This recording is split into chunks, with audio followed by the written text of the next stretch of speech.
Okay, before I show you the souffle, which is very simple, don't be intimidated by making a souffle because it'll probably still taste good even if it doesn't cook right. I made them well and I made them and they've fallen flat, but you know, it's eggs.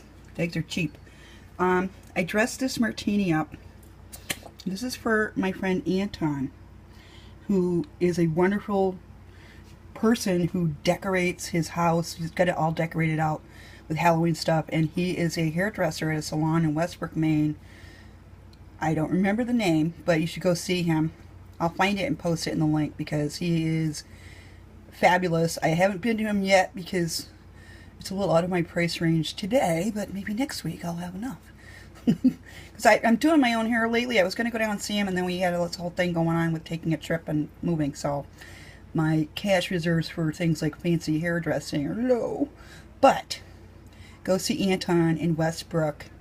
I'll post a link to his salon below. But this is for him. This is dressed up for Christmas. And I added a piece of, I'm going to use my fingers because I'm at home, feta and some that spicy red pepper, and it had some sort of parsley or something in there. And I put that in and some ice. The oil is just from the dilly juice. And then I laid out, you have to do this on the edge. And this is just chives from my garden. They're quite thin because I just put the plant in. Next year I'm sure they'll be thicker. But I thought, wouldn't this be cool to make like a fir tree look? And what you have to do, you have to be careful, I already messed it up. Just lay them out and let them touch the rim. And you can do it like this, or you can be as fancy as you want, but then you can have this sort of Christmassy martini. And you can do it with any cocktail, but I think it looks really good with the clear stuff. So that's just a little decorative thing I came up with. And people who are more talented at decoration can probably run with it. So I'm going to have one more sip before I do this. And it's even better with the feta cheese and the little spicy pepper in there, and the chives I'll just probably put to the side and not drink them. But so anyway, I'm using, this is a Food Network recipe courtesy of Jacques Pepin, and it's called Mama's Cheese Souffle. And you can, look it up online. I can post the link to it. But Jacques Pepin is my all-time favorite. I used to watch him and Julia Child when I was a kid. And I follow him on Facebook. I have a lot of his books, and I just love him. I love him so much. And I like the Food Network too. When I was going through a hard time in my life, my dad and I would watch the Food Network, and I was just like, oh man, I want that KitchenAid, and there it is. my lovely brother-in-law got it for us when we got married 10 years ago, and the beef is still cooking, by the way. That's why I'm making a souffle, because Robert is working tomorrow. It has to do with the iPhone, but I can't really talk about it because it's secret. So anyway, I'm making him a souffle, and then we'll save the beef for maybe supper tomorrow, and it'll be even better sitting overnight in the fridge. Gotta practice food safety, guys. Remember that. Okay, so this recipe calls for 6 tablespoons of melted butter and 6 tablespoons of melted flour to be cooked for about 10 seconds, and then you add milk in a stroke all at once, and it's 2 cups of cold whole milk. I was out of milk. I used a cup of buttermilk and a cup of sour cream, and when they say whisk, they mean whisk, because it's already started to cool down and I'm getting some lumps in there. It was very smooth and glossy before, so I'm probably going to heat it up just a little bit, and not enough to cook the eggs though, and I can touch it with my finger. It's very cool, but it should be more like lukewarm. Okay, then I'm going to crack these eggs and whisk them up with a fork, it says, and it calls for 2 cups of Swiss. I do not have that. I had this Hell of a Good brand, which is like $2.29, and I froze it for a while so I could grate it with my KitchenAid grater, and this thing is wonderful because what happens is it sits on top of this measuring cup while you're grating. And if you use frozen cheese, or mostly frozen, it grates really fast. You don't get all that squishiness. So a good tip is if you're going to grate cheese, freeze it for like 20 minutes first. And so then I just clipped my chives on top with my kitchen shears, and I always wash them and put them back there right away.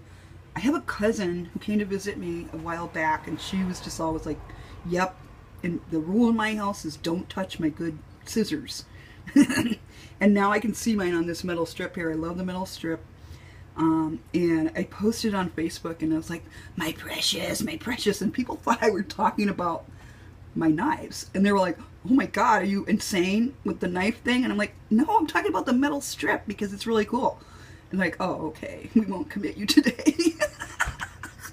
Anyway, so I'm gonna go ahead and do this. I can crack eggs with one hand, but I have to whisk this sauce, and then I'm gonna put it in the oven, and I'll show you the result later.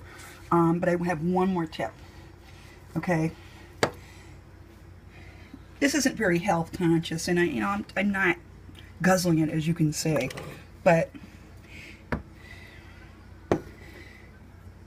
fiber. Let's talk about fiber. My husband had colon cancer shortly after we got married. Was discovered he had a big tumor, and he had to have an operation to basically resection his colon and sew it back together. And it was getting close to having spread, but it didn't, because his doctor and him both delayed the colonoscopy. And I know Katie Kirk's husband died of that. And I think, oh my God, because I had told him when we got married, I'm like, you better have a doctor checkup, because that's what women do, you know. And sure enough, there was a problem. So fiber is really important, and also getting that test done. But fiber is good for you.